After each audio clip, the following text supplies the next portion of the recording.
Con ustedes en Sin Medias Tintas y estamos... Creo que te excediste en la pregunta, porque dijiste que No, se le va a poner suave al licenciado. No, yo se la voy a repetir. Y le tiraste una recta de Haroldis Chapman en la esquina de adentro. Lo que pasa es, César, que este programa tiene que representar los intereses del pueblo. Vamos a ver entonces. Y el pueblo quiere saber si Elías Wessing Chávez tiene moral para hablar en contra de la corrupción en la República Dominicana, siendo él acusado de corrupción. Es bueno que él le explique a este país eso. Mira, históricamente en la República Dominicana, ningún funcionario, y ustedes me pueden mencionar uno, ha renunciado a su puesto para ir a los tribunales y demostrar su inocencia. Y eso fue lo que yo hice. Yo el 26 de octubre de 2012... Usted no se escudó detrás del puesto. Para nada. Nosotros salimos a combatir y a pelear por nuestra moralidad y por la limpieza de nuestros actos. Nosotros hemos estado en la administración pública y siempre hemos actuado de cara al sol, con transparencia, con honorabilidad. Eso lo demostramos en 3 años de procedimiento judicial que se dio desde 2012, desde 2013 que fue que se formalizó la acusación, hasta 2016. En 2016 yo fui candidato a la presidencia de la República, lo que significa que ya ese fue un caso totalmente cerrado, donde yo demostré mi inocencia, donde 13 jueces del Poder Judicial, desde las diferentes instancias, dijeron que nosotros no había ningún tipo de elemento para sostener una acusación como la que se me hizo. 13 jueces que nosotros ni compramos, muchos de los cuales no conocemos, de manera que la justicia, que en este caso siempre se dice que los gobiernos son los que la manejan y persiguen, a mí se me persiguió en este gobierno, a pesar de tener a un gobierno detrás mintiendo desde la Procuraduría General de la República en contra de nosotros, pudimos vencer esos obstáculos y salimos con una sentencia definitiva que ya fue pronunciada por el Tribunal Constitucional.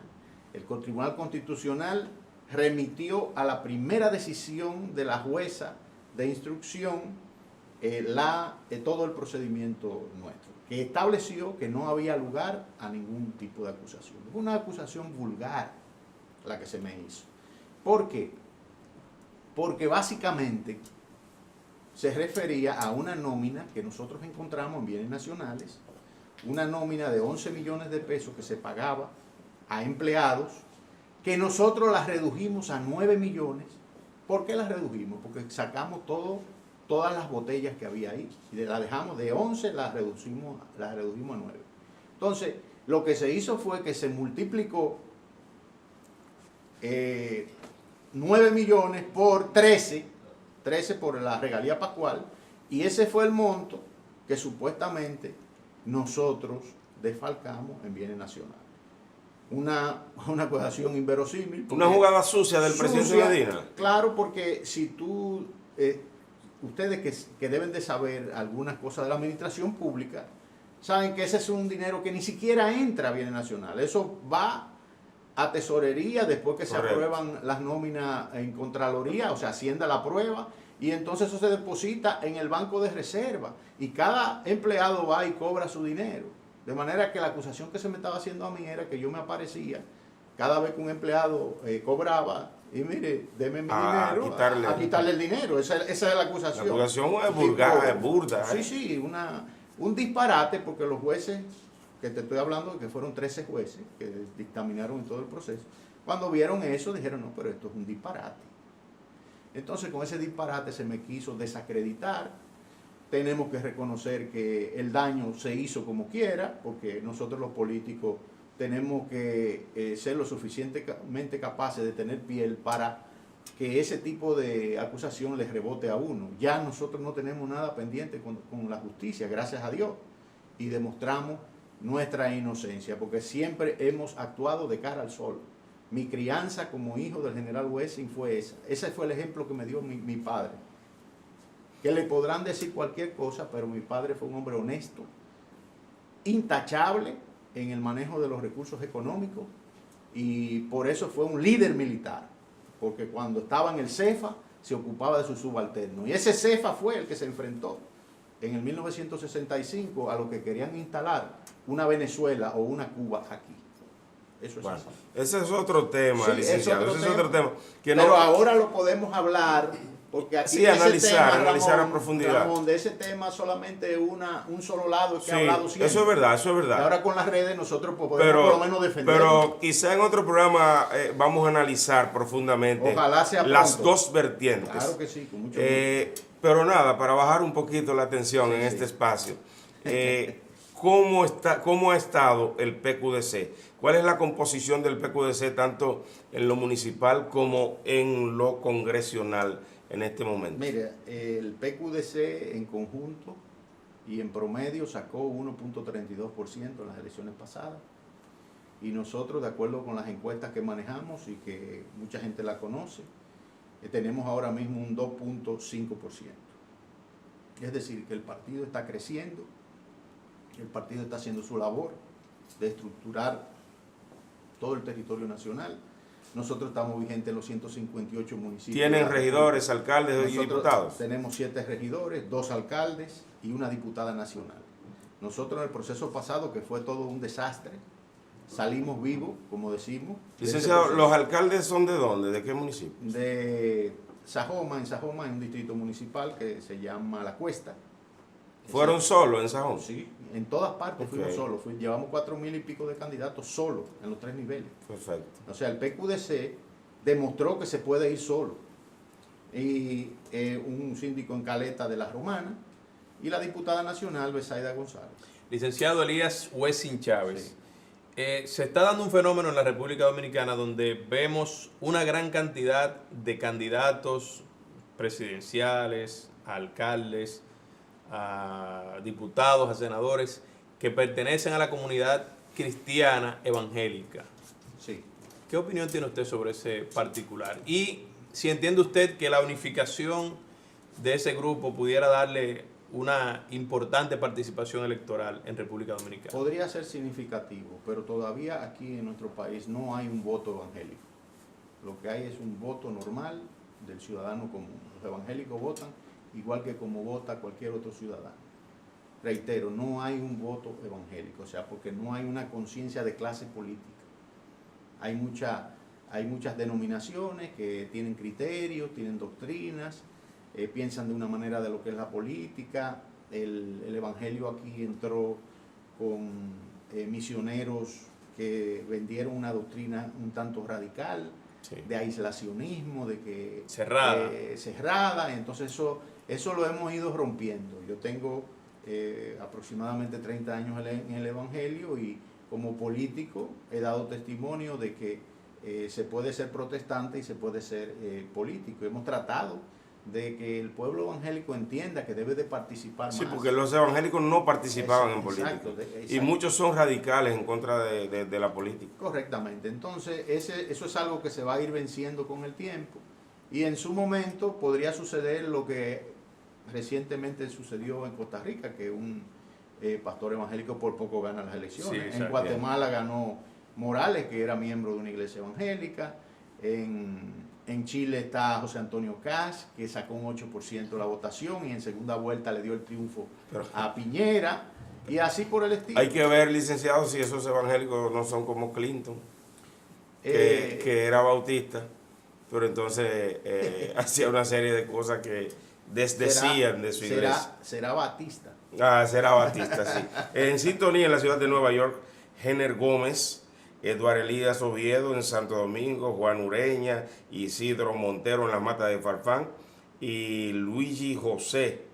Están en sintonía y le envían saludos. Sí, muchas gracias. A Wessing Chávez. Licenciado, como usted fue nombrado director de bienes nacionales en la administración del expresidente Leonel Fernández Reina, mucha gente presume que quizás entre usted y el presidente Leonel Fernández existe algún tipo de afinidad, algún tipo de amistad que pudiera quizás llevar ante una eventual candidatura de Leonel Fernández al que el PQDC le esté apoyando. ¿Qué opinión tiene usted sobre eso? Amistad la hay. Nosotros no podemos quejarnos del trato del presidente Leonel Fernández cuando fuimos miembros de su gobierno. Pero eso es una cosa, y otra cosa es el accionar político. Yo me debo a un partido que tiene 51 años de existencia en la República Dominicana y que fue relanzado en el año 2002 cuando se sumó a la democracia cristiana. A partir de ahí nosotros tomamos la bandera del partido. Es nuestro deber construir una institución que ¿Ustedes están afiliados a la democracia cristiana?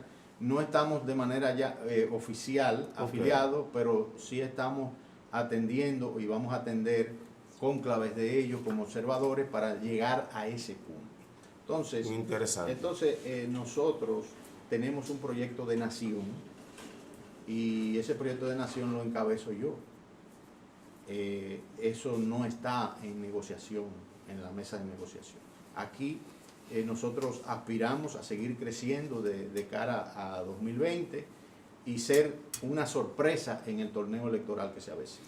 Bueno, licenciado, tenemos algunas imágenes que queremos que usted nos emita su opinión breve sobre ellas. ¿Cómo no? Vamos a ver, primera imagen, Joniver. Joaquín Balaguer, un gran estadista.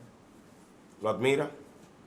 Admiro muchas cosas de él. Usted fue ministro de Deportes, sí. en la gestión del Sí. presidente. ¿Le agradece? Balaguer. Aprendí a ser austero como funcionario. Es decir, cuando Balaguer, en el presupuesto, que había un manejo diferente, si te aprobaban 100 millones, al final de la jornada solamente te entregaban 45 Sí, millones. así es. Entonces tú tenías que ser mago, y cuando faltaba algo, había algo negativo, Balaguer no era culpable, el culpable eras tú. Sí. O Y sea, así tenía que licenciado, usted no boronea. no, porque no se trata de eso.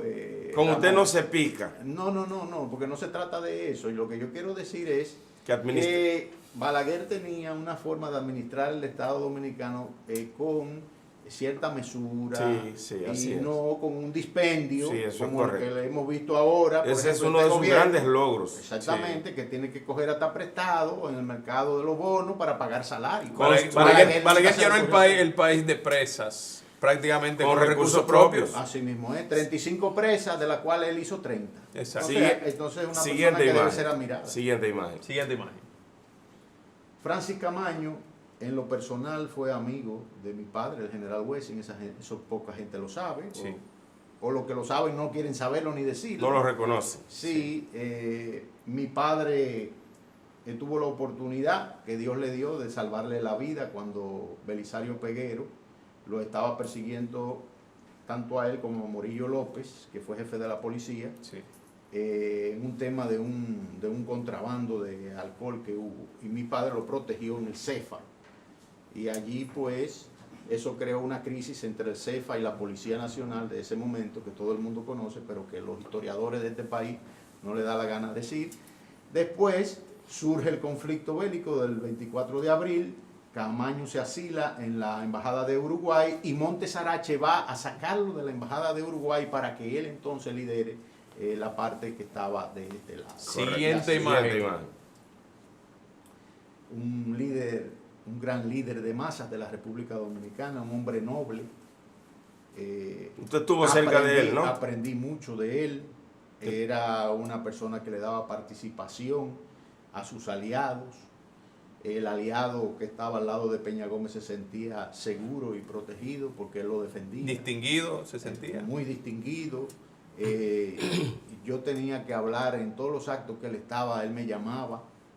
Yo a veces hasta me escondía para que no me viera. Y Había una distinción. Sí, me llamaba inmediatamente. O sea, con Peña Gómez yo aprendí a ser muy democrático. En las reuniones, él escuchaba a todo el mundo. Al final tomaban decisiones, pero él le gustaba escuchar, eso lo aprendí. Tenía apertura. Licenciado, ¿supo juntar a mansos y cimarrones? Sí, claro, porque Peña Gómez fue una voz muy importante en la Guerra de Abril. Fue la persona que llamó al conflicto. Ahí surge su figura, Sí, licenciado. Sí, claro. Y después de eso, en el Acuerdo de Santiago, unos años después, el candidato vicepresidencial fue el general Wessing. Y fue producto de que Peña Gómez y también Atuay de Camps en ese momento influyeron en esa táctica, porque se necesitaba al general como vicepresidente para bajar un poco el tema de los militares. Así es. De la época. Siguiente imagen. Danilo Medina, no puedo decir gran cosa de él. Pude haber sido un funcionario de él, pero no, eso no se logró. Nosotros le aportamos 60.000 votos en el 2012 y recibimos como pago una persecución injusta, como yo le he explicado anteriormente. O sea que de él no tengo muchas cosas que decir. ¿Sientes rencor por Danilo? No, para nada, pues yo soy cristiano y oro por él como autoridad, eso nos manda la Biblia, pero realmente no ¿Fue ingrato entonces el presidente con el PQDC? No solamente con el PQDC, con mucha gente que me está viendo en este momento, eso es así. Siguiente imagen. Leonel Fernández, un estadista de estos tiempos, una persona decente, cumplidor de los pactos, no puedo decir lo contrario, nosotros fuimos su aliado y entiendo que es un gobernante que hizo muchas cosas en términos de modernizar la estructura jurídica y la administrativa del poder en la República, del Estado en la República Dominicana. Siguiente imagen. Mi padre es mi ejemplo. Trato de imitarlo a él en todo lo que hago cuando estoy tratando a la gente. Era un hombre humilde, trataba al rico y al pobre igual. Licenciado, ¿se ha sido injusto en República Dominicana históricamente con el general Wessing? Pero claro que sí, claro que sí. Mucha gente que lo conoció, que fue su adversario, ha tenido que reconocerlo.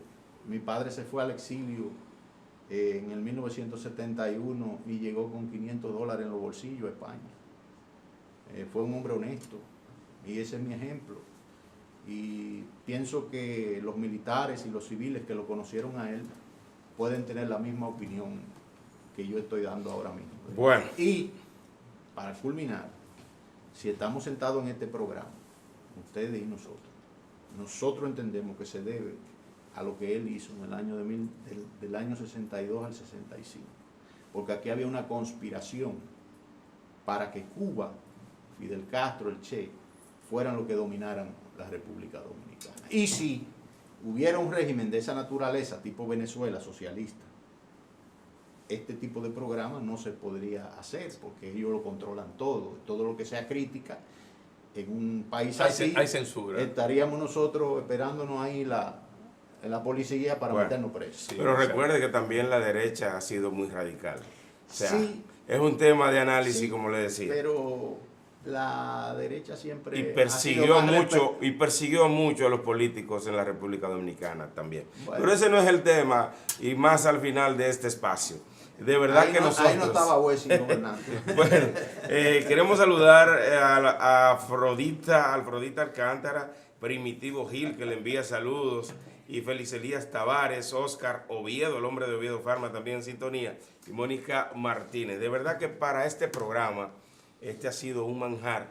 Gracias. Presidente del PQDC, este ha sido un manjar, y así lo manifiesta la gente que ha estado en sintonía con este espacio. Y nosotros hacemos compromiso de en lo adelante volverle a traer a este espacio para que aclaremos entonces aspectos de la historia dominicana que están un tanto en nebulosa según usted. Sí, no, y que se han